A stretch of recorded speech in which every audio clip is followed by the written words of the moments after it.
One of the last things I want to go over with you guys is lens correction. And lens correction can be handy as well, depending on how you shot or what focal length you used. Now if I look at this image, this was shot with a wide angle lens. So in this case, I did not want that. I did not want that distortion, but that was the only way to get the whole thing in the frame. You have this lens correction panel, which the first thing is distortion. So when you have had distortion with a wide angle lens, you can adjust it to make more or less distortion. So of course more, you can see it's distorting the whole image, but I can zoom it in to make it look not as distorted as it was before. So if I turn it off and on, we can see some of that distortion has been corrected. So that is the distortion option. Again, a lot of times it's useful for when you're shooting with wide angle and you don't want the distortion. But you can also create distortion if you wanted, if you're shooting with a regular lens. There's also vertical and horizontal dials that you can work with. So say I'm using this image here, which is shot looking a little bit up, so it's getting a little bit of angle that it's not straight on, and I wanted that straight on angle. I can choose either the vertical or horizontal to adjust it to make it look like a flatter plane, and it's not shot at that angle. You can also have the horizontal distortion as well. Notice you have rotate, scale, and aspect that you can play around with, but in this case I think the most important are distortion, vertical, and horizontal. So of course after you make these kind of edits, you are going to want to crop the image, which you can do by scaling here, or you can use the crop tool.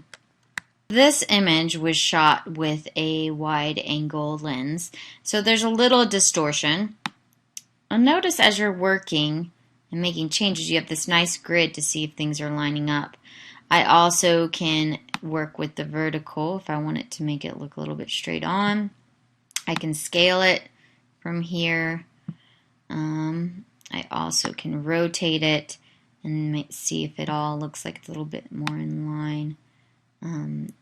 Here, looks like there's some vertical distortion. Yep, there we go. That's looking a little bit more like the image was shot straight on. And that grid is actually really useful because it helps you line things up. Now this isn't perfect. I can then go back and rotate to try to make that grid and that line a little bit straighter, but this is looking way better than it did before. So if I turn off before and after, we can see how much I adjusted the image with this lens correction. Now this image has a little bit of vertical distortion too that I can use to look like it's taken straight on. And I can scale it as well, but we also have tools up here that we have not covered. So these are our editing tools or panels here, but we also have this tool set. Crop is the only one I'm going to go over today, and this is pretty easy to use, but as I click on the crop tool, I get these bounding box that I can control what is going to be in the frame and what is not. So I can control it at any of these points, and you can see that I have this nice compositional grid in here to help me with the idea of rule of thirds that we'll talk about later, but this will help me line up my image on how I want to compose, and I can move it back and forth within this frame. If I've liked what I've done, I can hit return on my keyboard or double click with my mouse and it crops the image. But it doesn't permanently crop it. If I go back to my crop tool, it shows me all my options again. So you have some different, if I click right here, I have some different presets that I can use that are standards. A lot of picture frames, you'll notice, have these standard sizes, so you can choose these as a standard size if you want it to fit a certain dimension.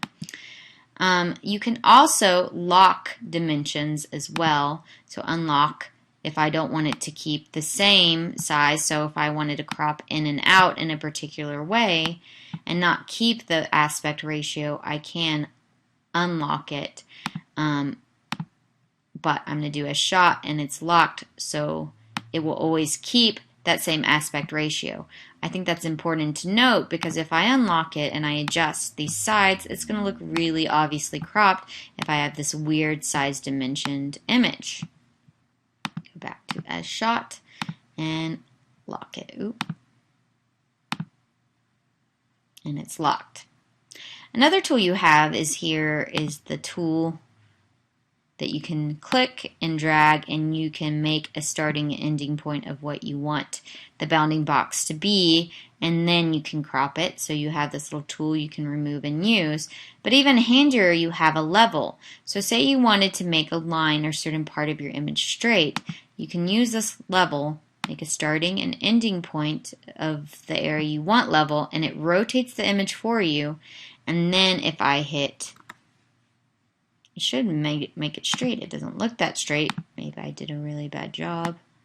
Or maybe it's just some lens distortion that's happening. You can also just go, if you don't like how it's doing it, adjust it this way to make it straight. You also have this to check on to constrain to image, which this is like locking as well. It keeps those dimensions set. So if I like how I've cropped something, I can go and leave it, or if I want to reset that crop, I can also just hit reset and it goes back to the original. But just keep in mind, using this crop tool does not permanently crop it. You can always go back and recrop over and over again.